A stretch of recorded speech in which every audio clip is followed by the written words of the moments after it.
Welcome back to our channel.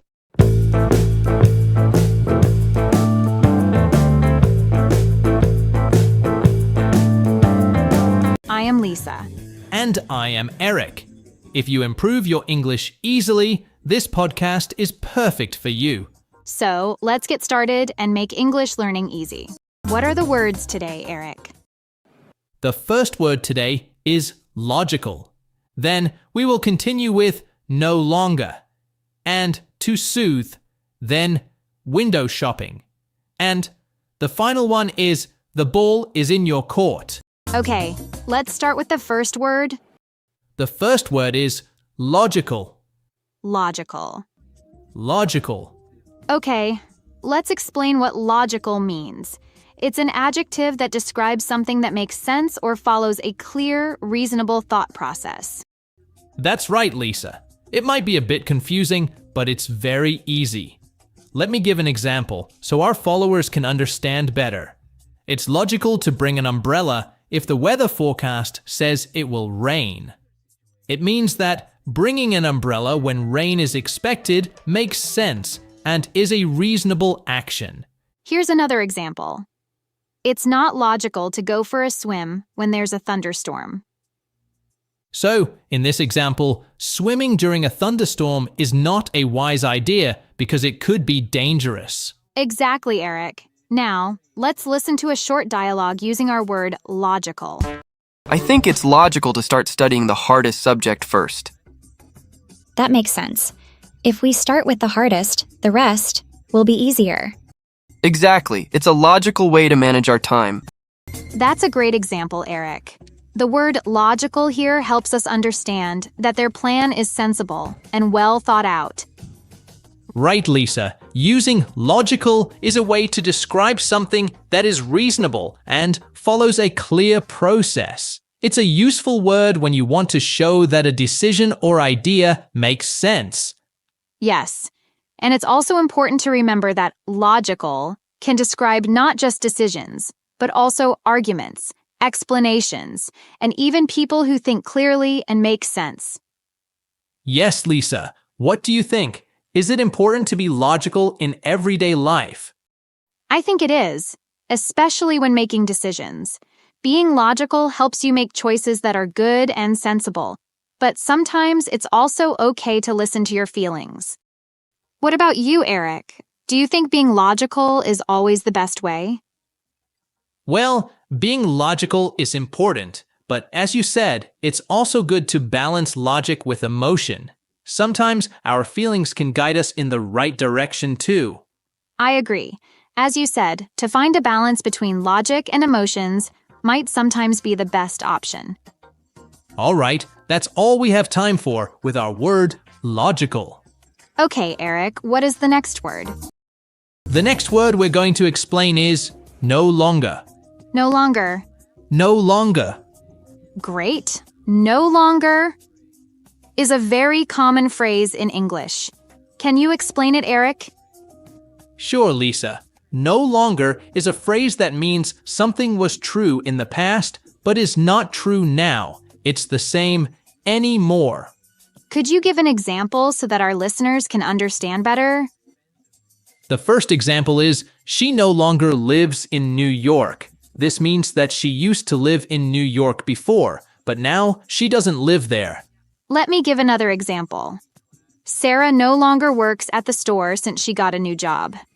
It means that Sarah used to work at the store, but she doesn't work there anymore because she got a new job. A small grammar point. No longer usually comes before the main verb in a sentence. For example, she no longer works in New York. No longer is placed before work. Yes, that's important to know. Now, let's give our listeners a short dialogue to see how no longer can be used in a conversation. Sarah, why aren't you eating your vegetables? I no longer like broccoli, Mom. Can I have carrots instead? But you loved broccoli last month. What changed? I don't know. I just no longer enjoy the taste. Well, I'm glad you still like some vegetables. That was a great dialogue. Sarah used our phrase no longer to explain that her taste in vegetables has changed. Yes, she did. Eric, have you ever stopped liking a food you used to enjoy? Yes, I have. I no longer like spicy food as much as I used to. How about you, Lisa? Well, I no longer drink as much soda as I did when I was younger. Do you think our tastes change a lot as we grow up? I think they do. It's normal for things we like to change over time. I agree. Our interests and preferences often change. How else can we use no longer in everyday conversations, Eric? For example, we could say, "This shirt no longer fits me," when clothes become too small. Good one. Remember, don't forget to put no longer before the main verb. Well, that's all we have time for with our phrase no longer. Let's move on to our next word, Eric. The next word is soothe. Soothe. Soothe. Soothe is a verb, and it means to make someone feel calm, relaxed, or less worried. You can also use soothe when you're talking about making physical pain or feel better. For example, she played soft music to soothe the baby. It means that she played gentle music to help the baby feel calm and stop crying. That's a good example, Eric. Here's another one. A warm bath can soothe sore muscles. It means that taking a warm bath can help your muscles feel better and less painful. It means that taking a warm bath can help your muscles feel better and less painful. It's important to note that soothe is often followed by the thing or person. For example, soothe the baby or soothe sore muscles. Good point, Eric. You can soothe a person, an animal, or even a part of the body that's in pain. Exactly. Now, let's hear a short dialogue using the word soothe. I had such a stressful day at work. I need something to soothe my nerves. Maybe you should try drinking some herbal tea. It might help soothe you. That's a good idea. I'll make some tea right now to help me relax. This dialogue is a perfect example of how soothe is used when talking about calming emotions or making someone feel better. It's a word that's useful in many situations, especially when talking about relaxation or comfort. I agree, Eric. Do you think it's common for people to use soothe in everyday conversations? I think so, especially when talking about things that help us relax or feel better. It's a gentle word that expresses care and comfort. So Lisa, can you think of something that helps soothe you when you're feeling stressed? That's a good question. For me, listening to calm music often helps soothe my mind when I'm feeling anxious or stressed. What about you, Eric? I find that taking a warm bath can be very soothing. It helps me relax both my body and mind. That sounds nice. It's interesting how different things can soothe different people. Yes, Lisa, everyone has their own ways of finding comfort. Some like to read a book, some spend time in nature. Definitely. Well, I think we've covered soothe pretty thoroughly. Shall we move on to our next word? Yes, let's do that. Our next word is window shopping. Window shopping. Window shopping. Window shopping? That sounds interesting. So, what does window shopping mean? Window shopping means looking at things in stores without planning to buy them. You're just looking at things in the shop windows or inside the store, but you don't buy anything. Ah, so it's like when you walk through the mall and you see nice clothes or gadgets, but you don't buy them. You just look. Exactly. Now, let's give some example sentences to help everyone understand better. The first example is, Sarah went to the mall for some window shopping on Saturday. It means that Sarah went to the mall just to look at the items in the stores, but she didn't plan to buy anything. Nice. Let me give the second example. I like window shopping because it's fun to see the new products. It means that the person enjoys looking at new items in the stores, even if they don't buy anything. Yes, exactly. And now, let's talk a little bit about the grammar. Window shopping is a noun phrase. You can use it as the object of a verb like go. For example, I will go window shopping. That's a good point, Eric. Now, let's move on to a short dialogue using window shopping. Hey Jane, do you want to buy something today? Not really, Tom. I just want to do some window shopping. Oh, that sounds fun. I like window shopping too. Maybe we can see something nice. Yes, and if we find something really good, we can come back and buy it later. That was a nice and simple conversation, wasn't it? Yes, it was. Jane didn't want to buy anything today, but she enjoyed looking at the items in the store. What do you think about window shopping, Lisa? Do you like it? Oh, I love it. It's relaxing to just look at things without the pressure of buying. How about you, Eric? I like it too, especially when I'm saving money. I can see the new gadgets, but I don't spend anything. That's true. It's like you're shopping but without spending any money. It's also good when you're with friends, like in our example dialogue. Yes, window shopping can be a fun activity with friends. You get to see all the new items in the stores, and you can talk about what you like or what you want to buy in the future. So window shopping is not just looking. It can also be a kind of planning. That's a good way to look at it, Lisa.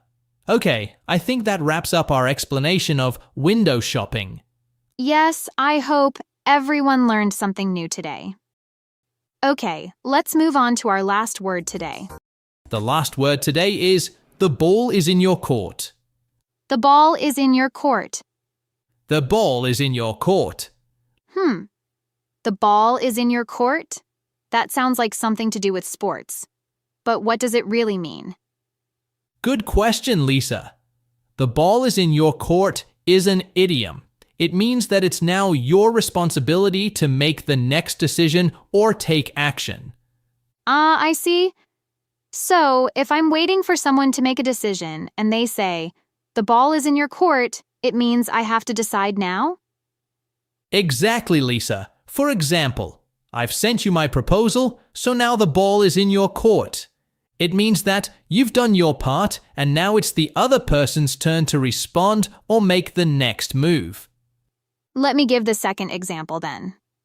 We've made an offer on the house. The ball is in the seller's court now. Great one. It means that the buyers have made their offer and are now waiting for the seller to decide or respond. That's right. And now let's move on to a short dialogue using the ball is in your court. Mike, I've finished the report. The ball is in your court now. Thanks, Anna. I'll review it today and let you know if we need any changes. But yes, now the ball's in my court. Got it. Okay, great. I'll wait for your feedback. That was a clear and simple dialogue, wasn't it?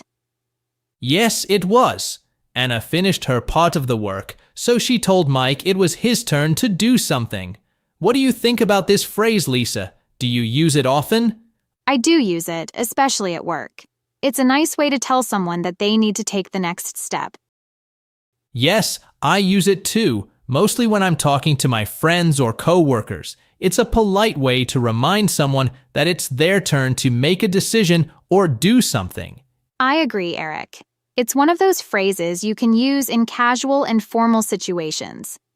And the good thing is, it's easy to remember because of the sports reference.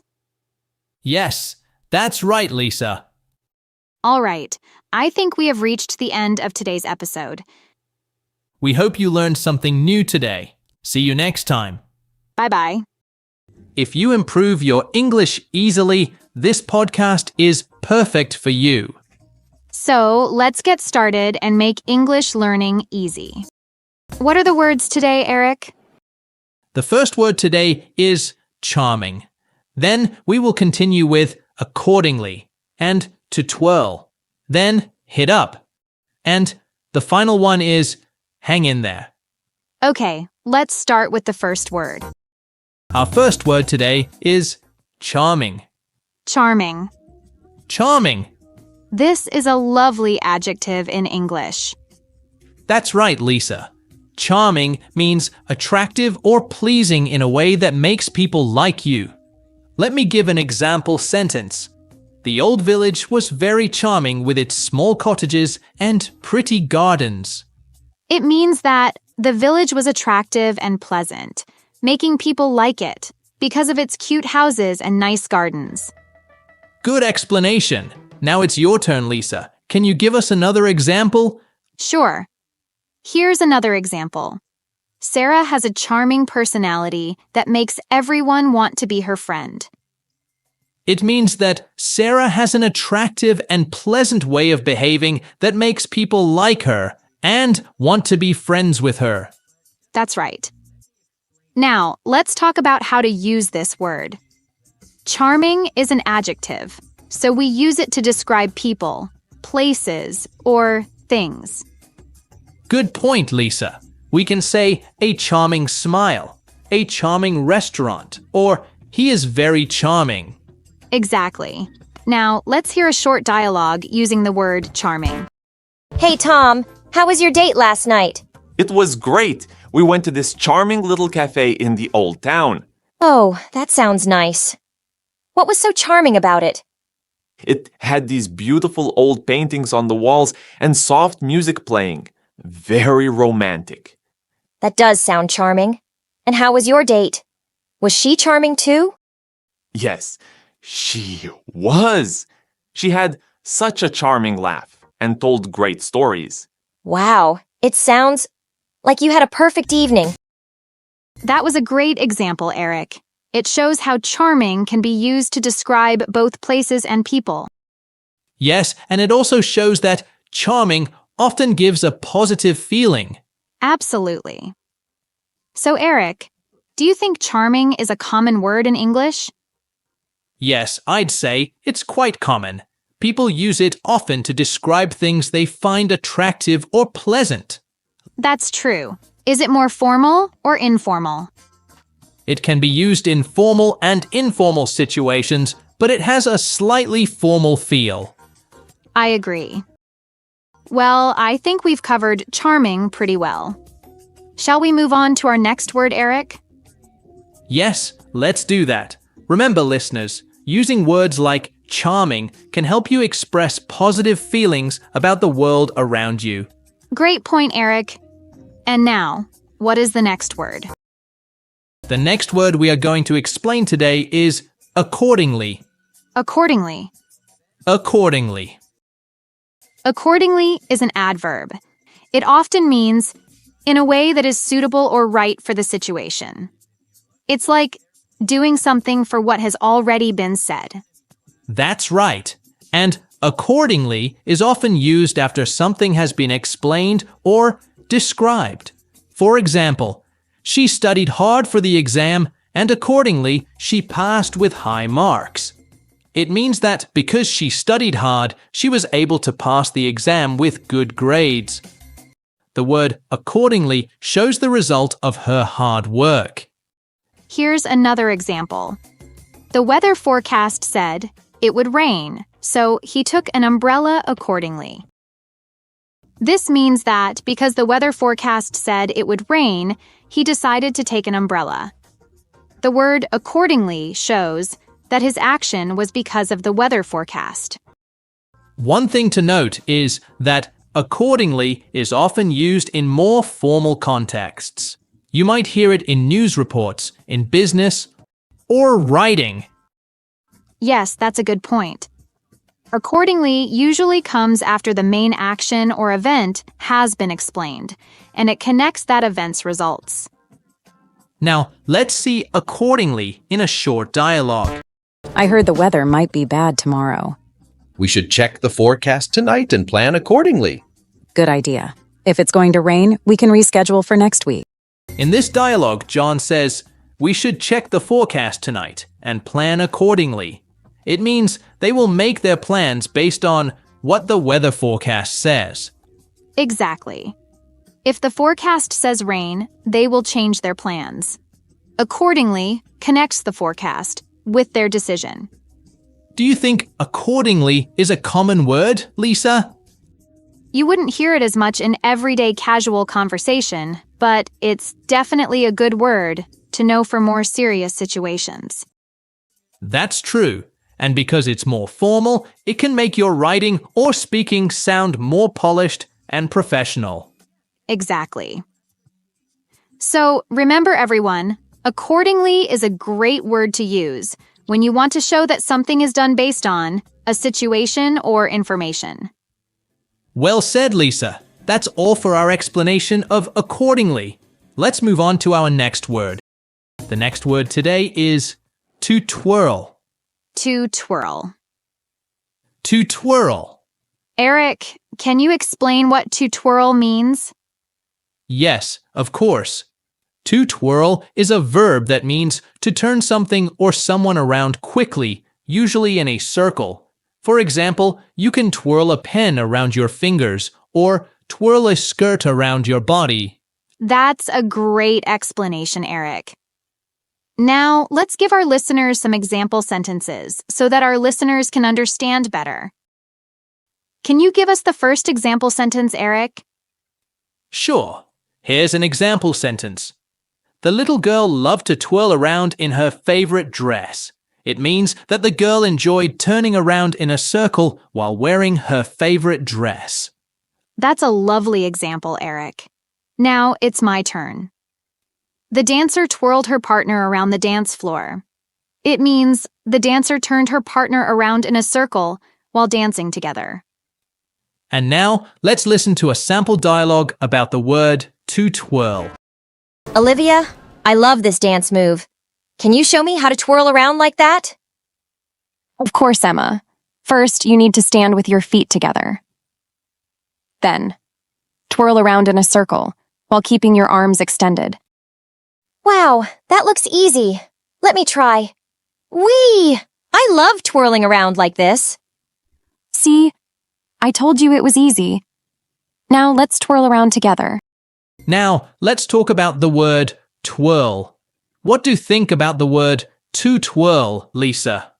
Well, Eric, I think to twirl is a useful word because it's a fun action that people do in many different situations, like dancing or playing with kids. It's also a great way to describe a movement that's lively and energetic. That's a great point, Lisa. And do you think to twirl is a formal or informal word? I think to twirl is an informal word. It's not a word you would typically use in a formal setting, like a business meeting or a formal speech. I agree, Lisa. To twirl is definitely an informal word. Well, that's all the word twirl. Let's move on to our next word. Sure. Our next word is hit up. Hit up. Hit up. To hit up means to contact someone, usually by phone or message, or to visit a place, like a store or restaurant. It's a casual phrase often used among friends. Now, let's go over some example sentences to make it clearer. The first example sentence is, I'll hit you up later to make plans for the weekend. It means that I will contact you later to talk about what we should do during the weekend. Good example. Here's another one. They decided to hit up their favorite coffee shop after work. It means that they decided to visit their favorite coffee shop after finishing work. It's important to note that hit up is an informal phrase, so you wouldn't use it in formal situations, like talking to your boss. It's more for casual conversations with friends or family. Exactly. And when using it, remember it's always followed by the person you're contacting or the place you're visiting. For example, hit up someone or hit up a place. Yes, Lisa. Now, let's listen to a short dialogue using hit up. Hey, do you want to hit up the new pizza place tonight? Sure, I'll hit you up after I finish work, and we can go together. Sounds good. I've heard great things about it. Me too. I can't wait to try it. That was a nice and simple dialogue. Hit up is really useful when you want to talk about making plans or visiting places, don't you think? Definitely. It's a handy phrase, especially when texting or chatting with friends. Do you think hit up is very common, Lisa? Yes, it is, but mostly in informal situations. You hear it a lot in casual conversations, especially among younger people. It's quick and easy to say. True. And because it's informal, it's not something you would use in a business email or formal letter, but it's great for everyday chat. Exactly. So, remember everyone. Hit up is a casual way to say you're going to contact someone or visit a place. It's perfect for making plans with friends. Well put, Lisa. That's all for our explanation of hit up. Okay, Eric, let's move on to the last word of today. Sure, Lisa. Our last word of today is hang in there. Hang in there. Hang in there. Hang in there is an idiom. It is often used to encourage someone to keep going, even when things are difficult. Hang in there is a very common idiom in English. It means don't give up or stay strong. You might hear it when someone is going through a tough time and you're trying to motivate them to keep trying. Now, let's look at our first example sentence. I know you're having a hard time at school, but hang in there. It will get better soon. It means that even though school is tough right now, you should keep trying and not give up because things will improve. Now, let's give you another example. Lisa, do you have one? Yes. Here is another example. When I was learning to ride a bike, it was very difficult, but my dad told me to hang in there, and I finally learned how to do it. It means that learning to ride a bike was hard, but by not giving up and continuing to try, the person finally succeeded. That's right, Eric. Now, let's talk about the phrase hang in there. It's important to know that this phrase is informal. We usually say it to friends, family, or people we know well. It's not something you would use in a formal situation like at work with your boss. Great point, Lisa. Now, let's do a short dialogue to help everyone understand how to use hang in there in a conversation. Hey, Sarah, you look really tired. Are you okay? Oh, John, I've been studying for my exams all week. I'm so stressed. I understand. Studying can be really hard, but hang in there. You're almost done. Thanks, John. I'll try. It's just so much work. I know, but you're doing great. Just hang in there, and it will all be worth it. You're right. I'll keep going. So, in the dialogue, we heard hang in there twice. John used the phrase to encourage Sarah to keep studying, even though she was tired and stressed. Yes, and it shows that hang in there is used when someone is having a tough time. It's a way to support them and tell them not to give up. Eric, what would you say about hang in there? I think it's useful because everyone goes through difficult times. Whether you're studying, working, or learning something new, it's important to have a way to encourage someone to keep trying. And it's also informal, so you can use it with friends and family easily. Absolutely. So remember, when someone you care about is having a hard time, you can say, hang in there, to show your support.